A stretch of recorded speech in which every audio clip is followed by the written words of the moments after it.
Hello, and welcome back to a bonus episode of Rooted, where this week we're diving into some of the Planty pranks played throughout history. We're not going to dive too deep into some more historical pranks, and instead we're really going to focus this one on pranks played throughout media. So, for starters, let's jump in to the famed spaghetti tree prank. Now, the spaghetti tree prank was played, that's hard to say, but the spaghetti tree prank, or spaghetti tree hoax as it's called, was initially something that was put out by the BBC in the mid 60s, I believe. 1957, on its current affairs program called Panorama. And so essentially what happened is the BBC thought it would be really funny to put out a kind of mockumentary style report on a spaghetti tree. And what they did was they pretended that there was this family in Switzerland, southern Switzerland, hand harvesting spaghetti from the spaghetti tree. And they kind of put some resources out there for how you could care for your own spaghetti tree.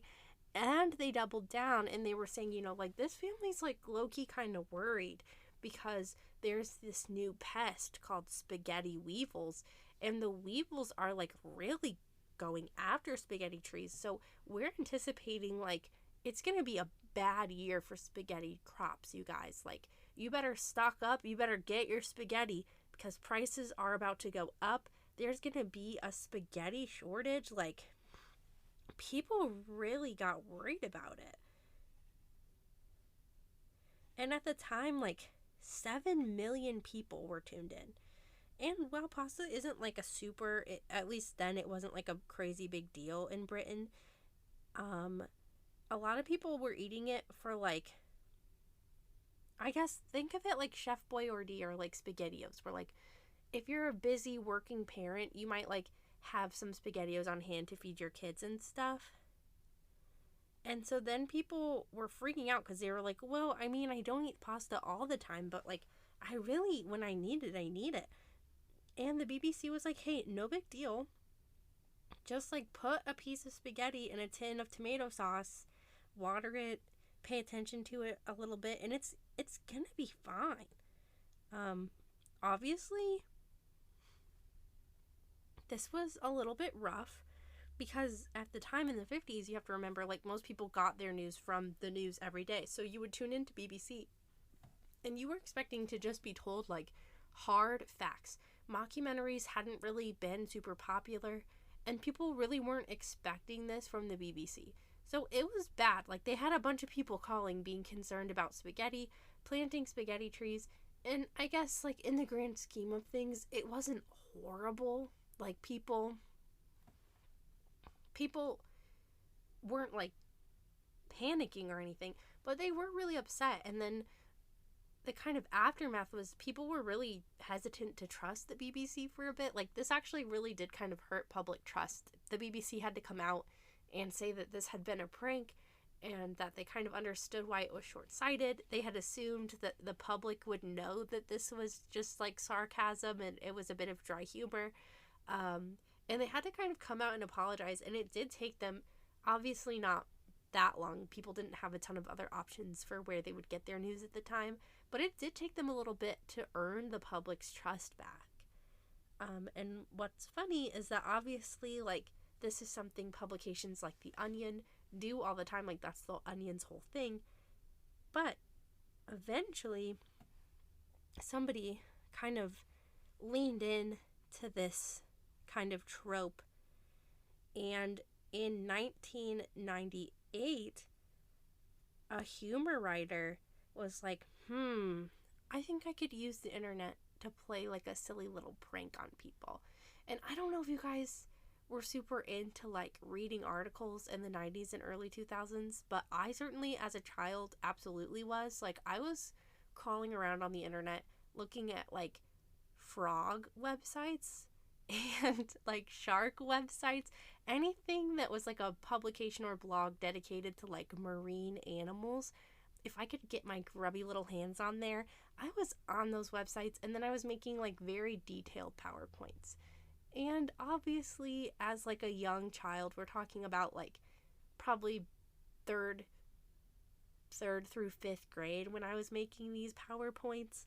If I had stumbled upon this, I would have put it in a PowerPoint.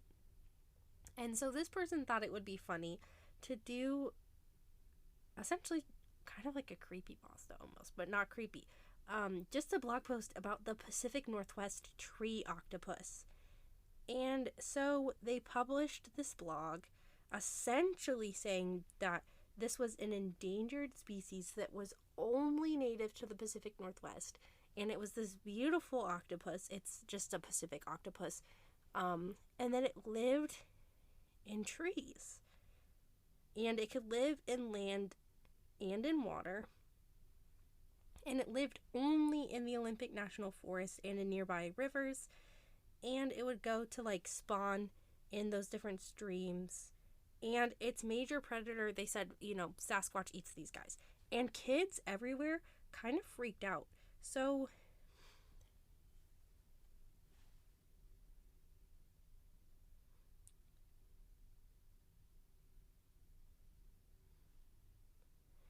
essentially what happened, people found this. Obviously adults knew that it was kind of fake.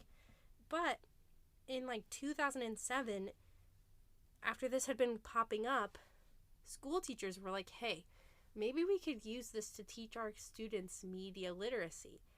And so it was kind of studied as a part of that, where obviously students regularly at this point, when they were told to research endangered species in the United States, it was kind of this like known joke that at least one student a year somewhere would do their report on this. And so people decided to study it, and they actually studied it with 13-year-olds, and they were studying people's ability to critically evaluate online information. And this is something I remember us doing in school. If you went to the same school as me, you might remember in like 7th grade, we had to do a research project, and I don't remember exactly what it was, but a Wikipedia article had been doctored to say that I think it's that the Marianas Trench was dug by mole people or something. And like a shocking number of people in my class had put that in their report. And then we had to have this whole talk about like media literacy and why it's so important to research these things through multiple sources and find like multiple good sources. And obviously this is something I run into all the time on this podcast. I can't tell you how many stories I haven't included because so many articles are quoting the exact same quote, and I can't find an original source, and there's no other words. This happens all the time. There's like a big hoax. I think it's called like the Zombie tree, but essentially that's like a big one.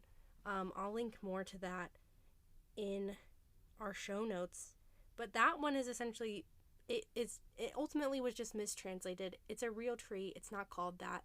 And what the picture is meant to be depicting is people harvesting eggs from a bird's nest, I think. That or like the blooms of the tree. But for whatever reason, the people are depicted as being naked, and then it's mistranslated to be that the tree grows like naked people. And pervs everywhere have loved to report on that, but it's not real. It's just like a factual inaccuracy. But this one was actually a factual inaccuracy that they studied, which is kind of interesting. And in this study, they found that more than half of the kids, because of the way that the octopus article was written, more than half of them believed it, like, wholeheartedly, and were ready to, like, double down and save the tree octopus. Which, in fairness, if tree octopi were real, I would want to save them, especially if they're native to the Pacific Northwest. Like, hello, friends. Gotta protect those octopi. So I do think that's interesting. And those are kind of just the two pranks I wanted to talk about today. Obviously, there have been a whole bunch of other pranks, and if you can think of any Planty pranks that you've played on someone or that you've seen throughout history, please definitely leave those in the show notes or react to our story on Instagram, because I definitely want to hear your tales. I hope you're having a safe April Fool's Day, and that if you are pranking people, it's people that you know will take the prank well, and that your prank is, like, not mean-spirited. And with that, I'll see you for our regular episode very soon. Bye.